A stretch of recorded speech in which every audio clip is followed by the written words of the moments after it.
Nah, di sini ada hukum Kirchhoff. Hukum Kirchhoff itu selain ada di listrik ya, itu juga ada di astronomi juga. Yang pertama, bila suatu benda cair atau benda gas yang bertekanan tinggi dibesarkan, benda tadi itu akan memancarkan energi dengan spektrum pada semua panjang gelombang. Nah, spektrum yang pada semua panjang gelombang ini disebut juga sebagai spektrum kontinu. Yang ini adalah spektrum kontinu.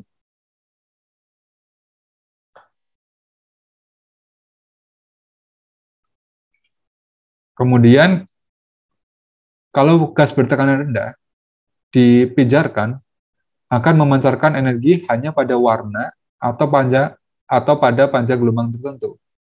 Nah, spektrum ini berupa garis-garis terang yang disebut sebagai garis emisi. Dan bentuknya seperti ini ya. Dan garis-garis emisi ini itu juga punya ciri khas ya, berdasarkan gas yang memancarkannya. Jadi untuk tiap jenis gas itu juga punya pola yang berbeda-beda. Untuk hidrogen ya seperti ini, tapi untuk yang atom atau molekul lain itu juga beda. Gitu. Ini adalah garis emisi.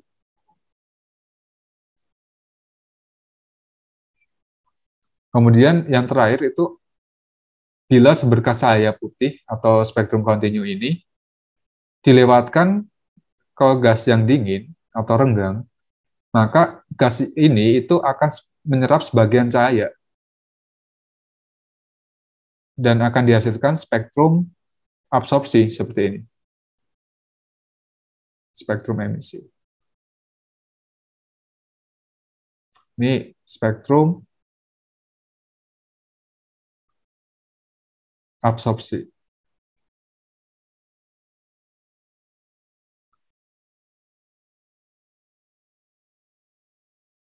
Kemudian ada ilmuwan yang bernama Balmer.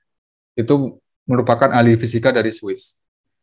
Dia mengamati pola dari garis gelap terang yang ada di garis emisi dan di garis absorpsi. Dan ternyata garis-garis itu mempunyai pola tertentu atau mempunyai deret tertentu ya. Nah, dan deretnya itu di apa? Mengikuti pola seperti ini. Di mana lambda itu adalah panjang gelombang untuk garis gelap terang yang tadi. R-nya ini adalah konstanta Rydberg, terus M-nya ini ya adalah sebuah bilangan bulat, M dan N-nya itu adalah sebuah bilangan bulat. Oke, jadi di sini ada 5 ya, yang terkenal itu ada 5 deret, ada deret Lyman, ada deret Balmer, ada deret Paschen, ada deret Brackett, dan ada deret Profund. Nah, untuk yang kita lihat di gambar bawah ini untuk garis serapan atom hidrogen, ini adalah deret Balmer yang ini. Ini adalah deret Balmer. Deret Balmer ini teramati pada panjang gelombang visual. Pada panjang gelombang visual.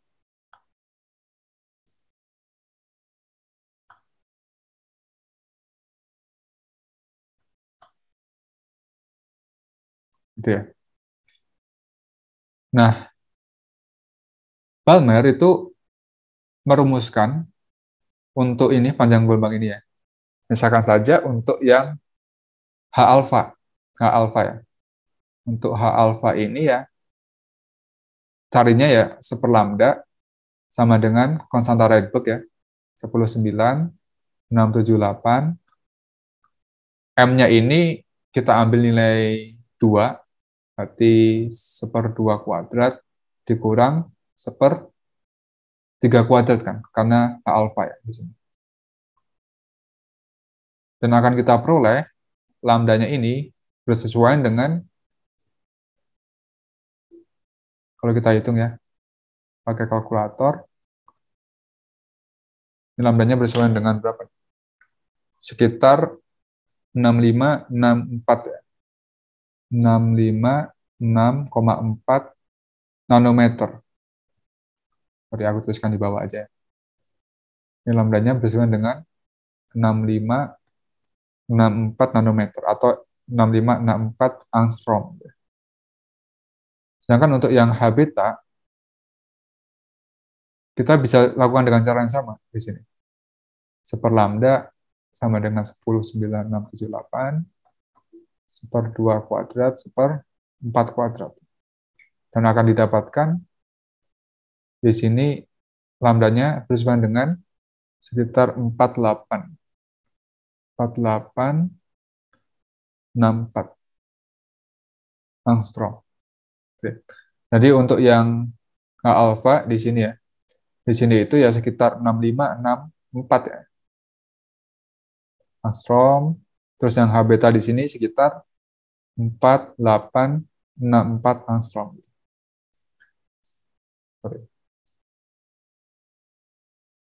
Dan untuk yang H gamma, H delta dan seterusnya ya bisa dicari dengan cara yang sama gitu. Dengan persamaan yang ini. Nah, untuk yang Lyman ini ada di daerah ultraviolet.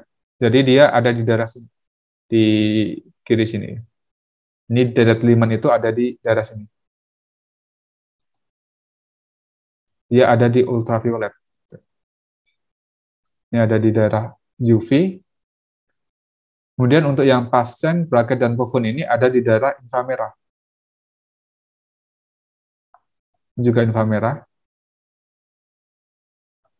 Yang pofon juga inframerah. Makanya kalau kita lihat di panjang gelombang visual, ya deret yang Lyman, pasien, bracket, dan pofon ini tidak akan kelihatan. Yang kelihatan cuma deret yang Balmer aja, yang ini. H alpha, H beta, gamma, H delta, dan seterusnya. Itu ya. Itu. Nah, sebenarnya deret-deret ini itu bisa dijelaskan juga melalui teori atom Bohr. Jadi kalau misalkan kita punya ini ya, punya atom gitu ya di sini. Ini proton, terus di sini elektronnya gitu.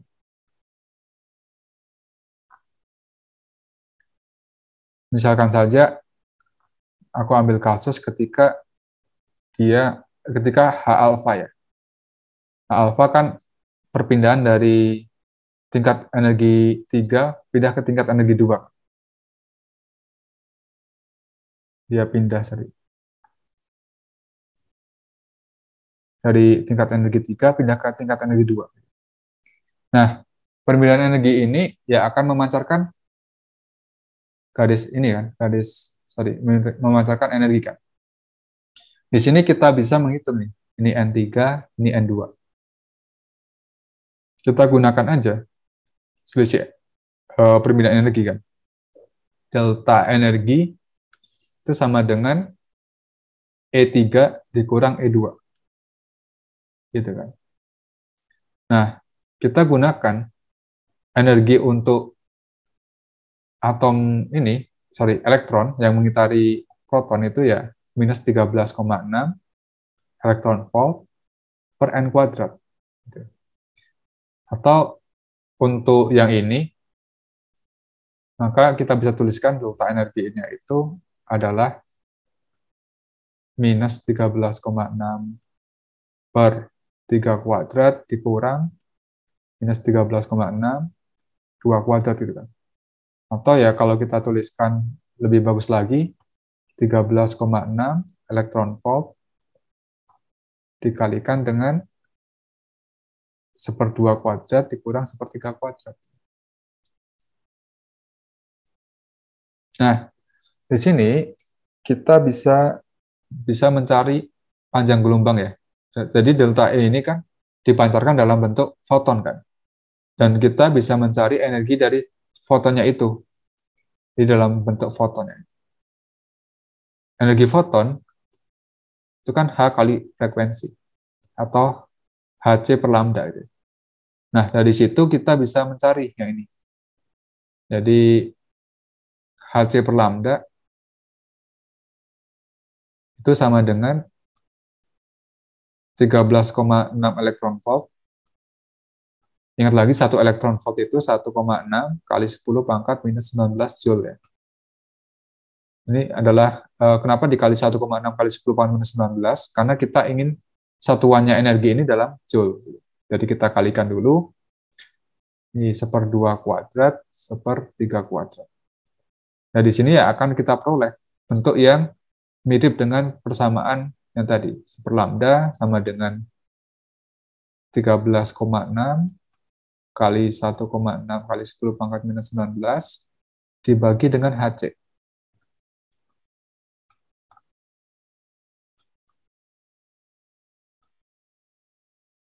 Nah, ini tidak lain, bentuknya sama dengan yang ini. Yang persamaan, yang ini kan. Ini 1 lambda sama dengan suatu konstanta, 1/m kuadrat dikurang 1/n kuadrat. Dan ini juga sama. Bentuknya sama. Ini 1 lambda dikalikan dengan konstanta, 1/m kuadrat dikurang 1/n kuadrat. Dan kalau kita cari yang ini ya, kalau kita cari pakai kalkulator, nilai lambdanya itu ya tidak lain akan sama dengan 65, sekitar 6563 ya, 6563 angstrom gitu. Dan ini ya tidak lain adalah panjang gelombang H alfa. Ini adalah panjang gelombang H alfa, hidrogen alfa.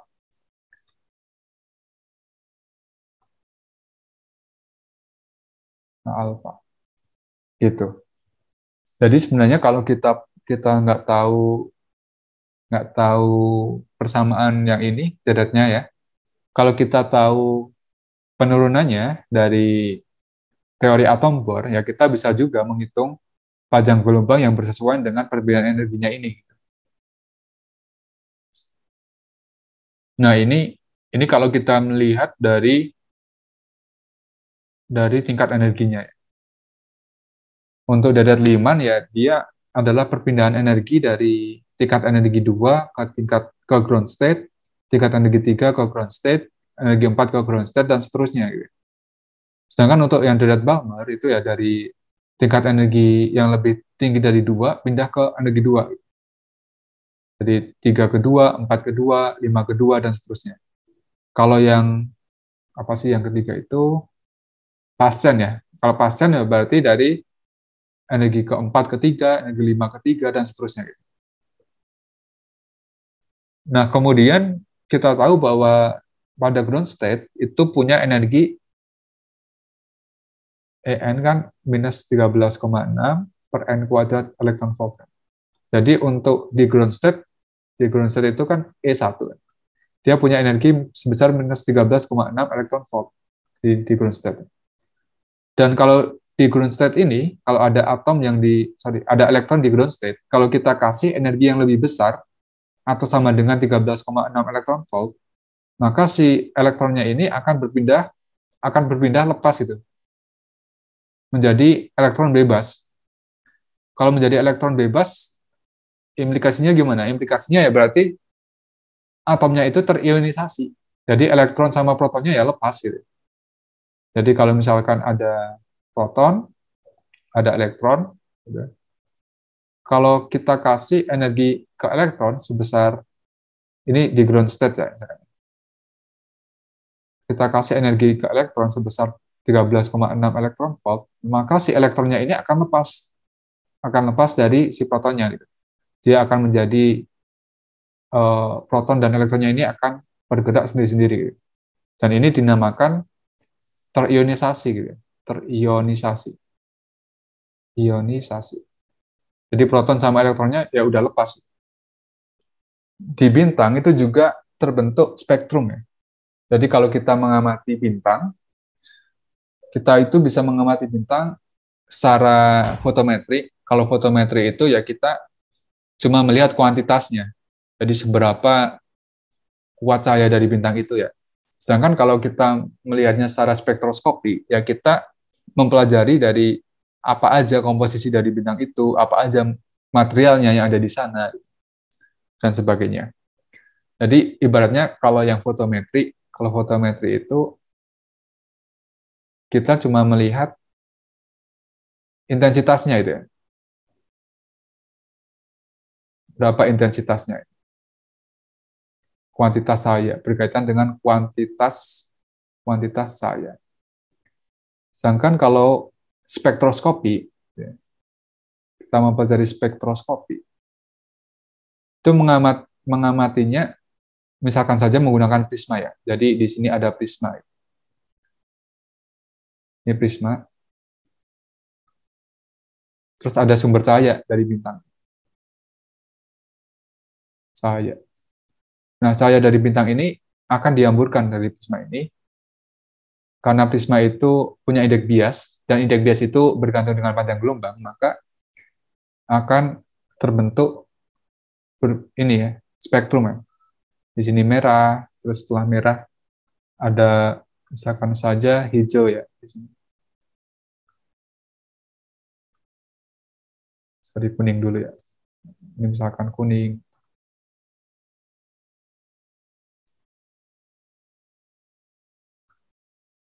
Misalkan kuning, hijau, terus biru.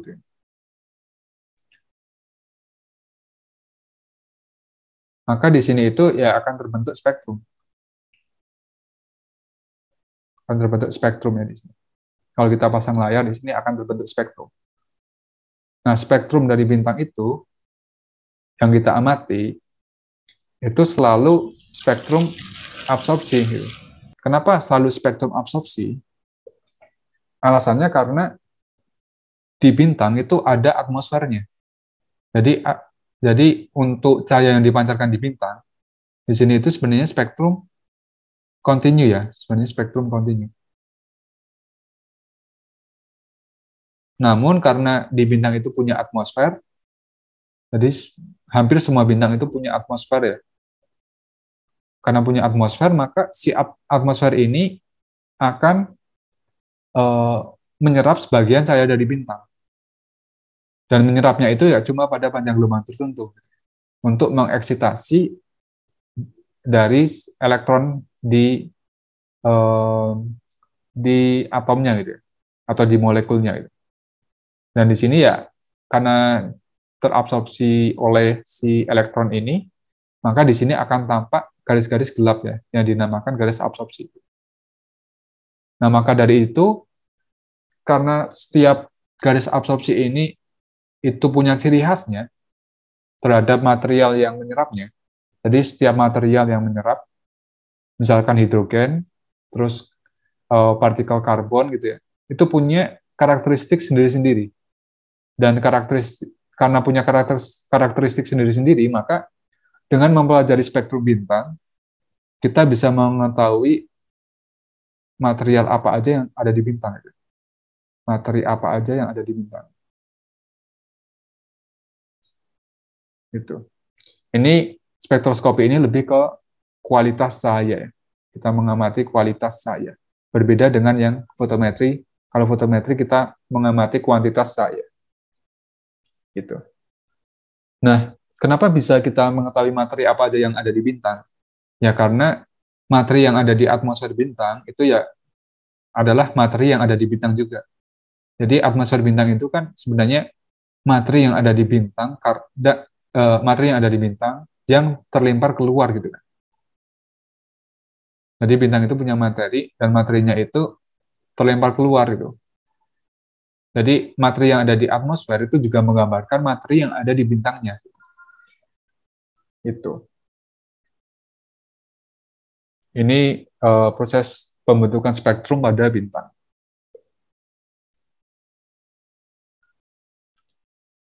Nah, ini pembentukan spektrum juga di bintang. Jadi karena kita mengamatinya itu nggak bisa dipisahkan terhadap atmosfernya, jadi kita mengamati bintang itu juga mengamati atmosfernya, maka yang akan kita amati ya garis-garis absorpsi ini. Kalau misalkan kita bisa mengamati bintangnya aja tanpa mengamati atmosfernya, ya kita akan mendapati spektrum kontinu. Jadi yang membentuk spektrum absorpsi ini ya atmosfer bintang. Sedangkan kalau kita melihat atmosfernya sendiri, ya, kalau kita melihat atmosfernya sendiri itu ya akan tampak garis emisi. Garis emisi itu ya garis yang terang tapi terangnya itu pada panjang gelombang tertentu ya. Misalkan ini merah, terus misalkan terang pada panjang gelombang hijau di sini, dan terang pada panjang gelombang biru. Ini adalah spektrum emisi. Spektrum emisi. Seperti yang sudah aku jelaskan.